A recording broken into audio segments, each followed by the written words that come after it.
শুদ্ধ করে সালাম শেখো, আল্লাহ তালার কালাম শেখো। শুদ্ধ করে সালাম শেখো, আল্লাহ তালার কালাম শেখো। দুষ্টু লোকের কথাতে নয় কান। সালাম কালাম দোয়া দিয়ে সমাজ জীবন ধোয়া দিয়ে, সালাম কালাম দোয়া দিয়ে সমাজ জীবন ধোয়া দিয়ে, ইখলাসে গাও ইমানদারির গান, ইখলাসে গাও ইমানদারির গান। 7 শ্রেণীর মানুষকে আল্লাহ রাব্বুল আলামিন কিয়ামতের মাঠে তার আরশের ছায়ায় ছায়া দিবেন, যেদিন ওই ছায়া ছাড়া অন্য কোনো ছায়া থাকবে না। তার মধ্যে প্রথম শ্রেণী হচ্ছে ন্যায়পরায়ণ বাদশা, যেটা এখনকার এই যুগে 0.000001% পাওয়া যাবে না। দ্বিতীয় শ্রেণী হচ্ছে এমন যুবক যে তার যৌবনকালটা আল্লাহর ইবাদত করতে করতে কাটিয়ে দিয়েছে। ইনশাআল্লাহ শেষ জামানায় এই শ্রেণীর মানুষকে বেশি পাওয়া যাবে ইনশাআল্লাহ। তৃতীয় শ্রেণী হচ্ছে ওই ব্যক্তি যার হৃদয় বা অন্তর মসজিদের সাথে ঝুলন্ত থাকে, অর্থাৎ মসজিদের সাথে তার হৃদয়টা ঝুলন্ত থাকে। সে সালাতে যাওয়ার জন্য ব্যতিব্যস্ত থাকে, এক ওয়াক্ত সালাত হয়ে গেলে পরের ওয়াক্তের জন্য প্রিপারেশন নিতে থাকে। 4 নম্বর, ওই যুবক, আবারও সেই যুবক যাকে কোনো সুন্দরী উচ্চ বংশের নারী খারাপ কাজ করার জন্য আহ্বান করে, যেটা এখন বেশি হয়ে থাকে, আর সেই যুবক বলে যে আমি আল্লাহকে ভয় করি, এই যুবক।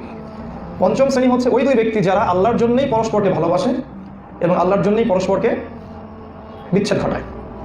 মানে একজন ব্যক্তি আল্লাহ তার রাসূলকে মেনে চলে, ভালোবাসে তাকে। একজন ব্যক্তি আল্লাহ তার রাসূলকে মেনে চলে না, ইসলামের অবাধ্য হয়, আল্লাহ দ্রোহী কথাবার্তা বলে, তখন তার সাথে আমরা শারীরিক দূরত্ব বজায় রাখি। এরপরে আছে এক ব্যক্তি যার ডান হাত কি সাদাকা করেছে, বাম হাত সেটা জানে না। ডান হাতে কি দান করলাম, বাম হাত সেটার খবর রাখে না, এত গোপনে দান করে যে ব্যক্তি।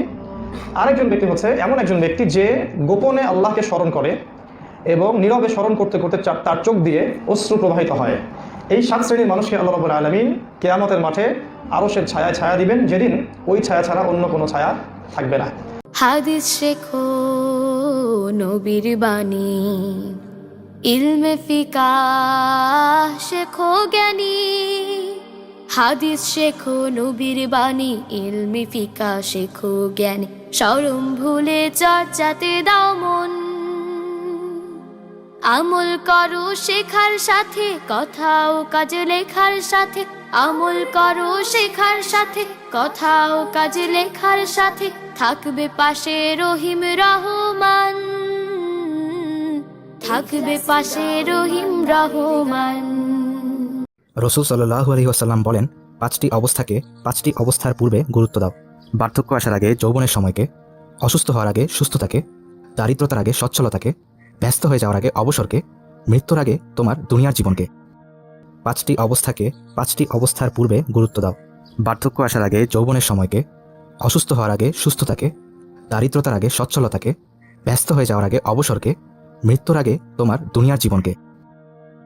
5টি অবস্থাকে 5টি অবস্থার পূর্বে গুরুত্ব দাও। বার্ধক্য আসার আগে যৌবনের সময়কে, অসুস্থ হওয়ার আগে সুস্থতাকে, দারিদ্রতার আগে সচ্ছলতাকে, ব্যস্ত হয়ে যাওয়ার আগে অবসরকে, মৃত্যুর আগে তোমার দুনিয়ার জীবনকে। খুব খুব পড়ো, হতে হবে বড়। লেখা পড়া শিখে যারা, তারা